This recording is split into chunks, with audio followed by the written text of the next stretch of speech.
네, 안녕하세요. 여러분들의 구독과 좋아요로 이 채널이 유지되고 있습니다. 네, 영상 속도는 1.5배를 추천드리는 바이고요. 네, 이번 내용은 파월 연준 의장의 발언 관련 이야기와 그리고 코인베이스 소식, 바이낸스 소식, 페이코인 소식 이렇게 한번 준비를 해봤습니다. 같이 한번 보도록 하시죠. 일단 나스닥 먼저 보도록 하겠는데요. 나스닥이 최근에 또 반등을 보여주기도 했었는데요. 최근 동향은 비트코인도 마찬가지로 거의 비슷하게 따라가고 있는 것 같습니다. 네.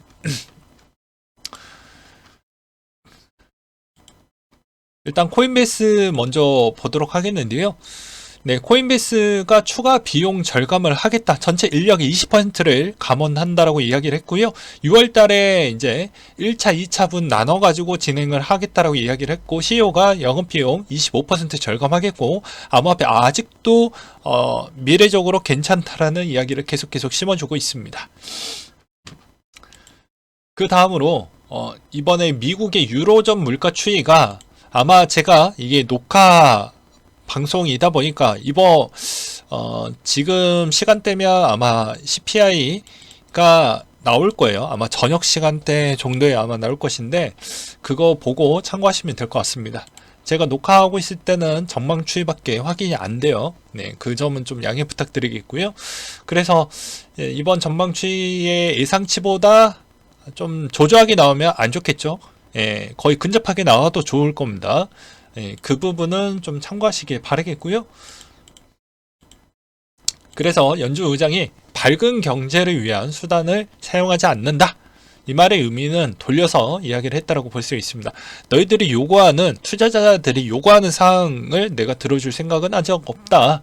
우리의 목표에 초점을 맞추고 있고 그게 잘 작동 중이다. 그러니까 내가 생각했던 그 목표 수치값에 도달하지 않으면 난 계속해서 그대로 갈 거다. 그리고 인플레 높을 때까지는 물가 잡는 건 인기 없는 일인 거 나도 알고 있다. 장기적 혜택을 주기 위해 정치적 독립성도 중요하게 생각을 하고 있다. 그러니까 정치인들이 이런 이야기를 많이 한다고 해도 나는 내가 할 게 간다. 이런 이야기를 또 심어주었기 때문에 이번 언급으로도 알 수 있는 건 그대로 짜져 있는 전략대로 그냥 밀고 나간다라는 거예요. 그 점을 꼭 기억을 해 두셔야 됩니다. 그 다음으로 연준 이사도 비슷한 이야기를 또 하기도 했었는데요. 인플레 낮추기 위해서 여전히 할 일 많고 지속적 금리 인상이 필요하다라고 언급을 하기도 했었고요. 마지막 금리 인상 후에 한동안 그 수준을 유지할 것이다. 그러니까 금리의 피구치는 이제 거의 5월달, 6월달 사이가 되면 대략적으로 이제 그때부터 여러분들이 생각했던 이제 동결 시즌에 이제 가장 중요한 힌트가 나올 확률이 매우 높다라고 보시면 될 것 같습니다. 그래서 향후 지표 보고 우리는 결정할 것이다. 아직까지는 너무 여유롭게 볼 필요성은 없다. 라고 하면서 기대감을 계속 누르는데 힘을 많이 쓰고 있다라고 보시면 될 것 같습니다. 그 다음으로 윙클벅스 형제가 DCG 이사회에 보내는 서한으로 베리 실버트 해임을 요청한다 라는 이야기가 나오기도 했었는데 이게 과연 잘 될지 좀 더 봐야 될 것 같고요. 그 다음에 페이코인에서 코인 결제하려면 실명 계좌를 좀 받아야 된다. 하지 말라는 얘기로 우리는 들린다라고 이야기를 하고 있는데 대부분 뭐 댓글창 같은 거, 커뮤니티 글 댓글창 같은 거 보면 좀 안 좋은 이야기가 꽤 많이 있습니다.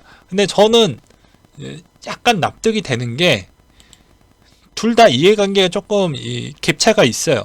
왜냐하면 FIU에서는 자금 스탑 방지 부분에 있어서 이런 기본 사항에 있는 툴을 만들어 놨고 거기에 이제 보완 사항으로 이번에 추가로 그렇게 좀 요구를 했습니다. 그래서 연장 기한 요청 일단 해놨는데 페이 프로토콜이 아마 2월 6일까지 아마 못하게 되면 서비스 종료할 수가 있어요. 그러니까 상당히 불확실성이 높기 때문에 웬만하면 페이코인 좀 조심하시길 바라겠고요. 아마 안 될 확률이 매우 높습니다. 이게 생각보다 비용 많이 들어가고요. 까다롭습니다. 참고로. 그리고 금융 쪽에서 여러 가지 절차를 다 받기 위해서는 ISMS도 준비를 해야 되고요. 거래소도 일부 필요합니다. 그렇기 때문에 쉽지가 않아요. 네. 그냥 통짜 발휘로 다 준비를 해서 진행을 해야 되기 때문에 생각보다 페이코인 입장에서는 이게 내가 이러려고 장사를 할까라는 생각은 들긴 할 겁니다. 근데 어쩔 수가 없어요. 네. 안 그러면 국가의 신용도가 떨어질 수가 있습니다. 미안한 얘기지만요.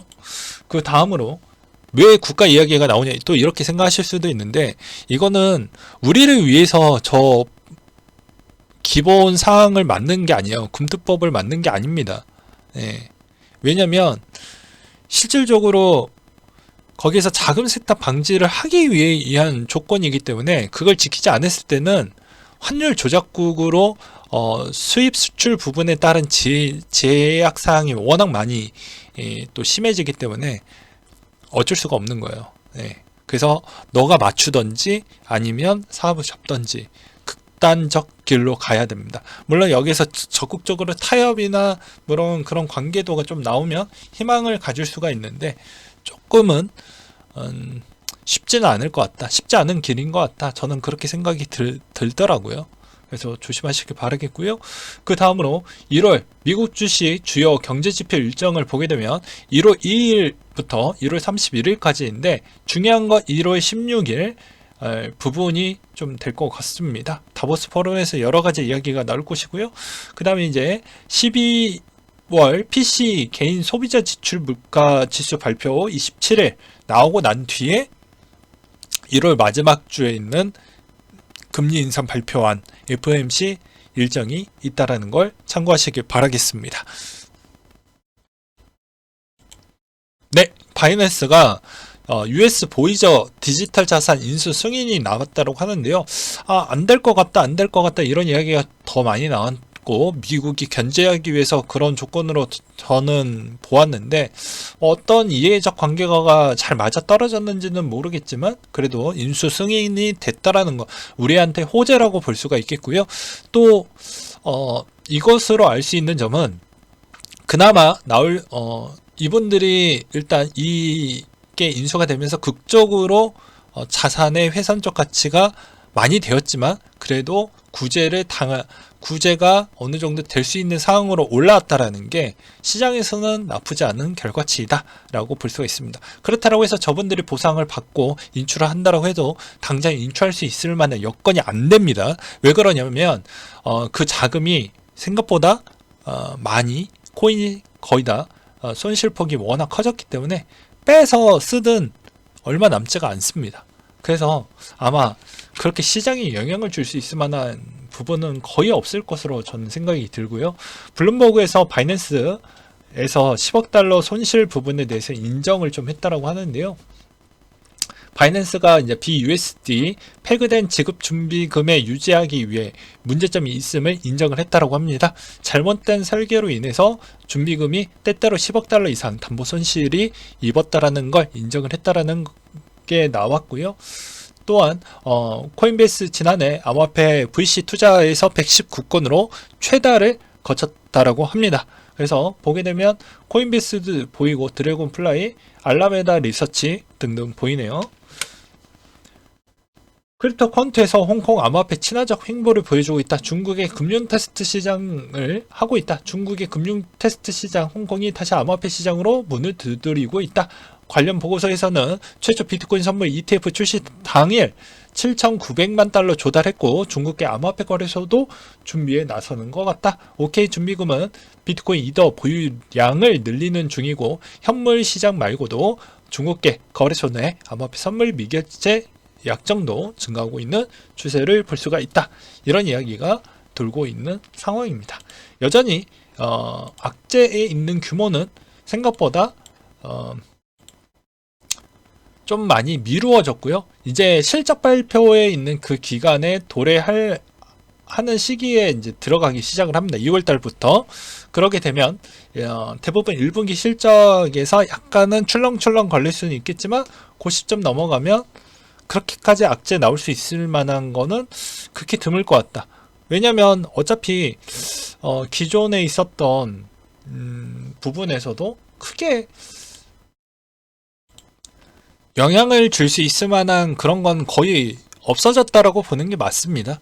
저번에도 이야기를 했지만 1월 달에 어차피 1월 중에 거래소 오픈해야 되고, 코인 매입해야 되고, 코인 매입하면서 어느 정도 가격에 있는 방어를 일시적으로 나올 것이고, 그 다음에 이제 블랙록이나 이런 쪽은 이제 1년, 우리 개미적 관점으로 좀 보지 말자고요.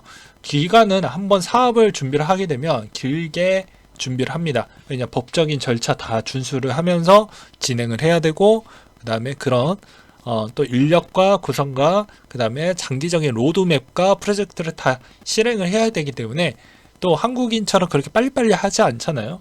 그런 점까지도 고려를 하시면서 보셔야 된다라는 것입니다. 그래서 최근에 우리가 알고 있는 여러 기관들의 동향을 또 본다고 해도 비트코인에 상당히 우호적인 거란 것을 알 수가 있겠죠. 그렇지만 올해 있는 악재는 여전히 1년 중에 남아져 있는 악재 중에는 아무래도 이제 알트코인에 따른 증권 법안에 있는 세부 사항이 어디까지 이제 알트코인에게 영향을 줄 것이냐라는 게 남아져 있고요.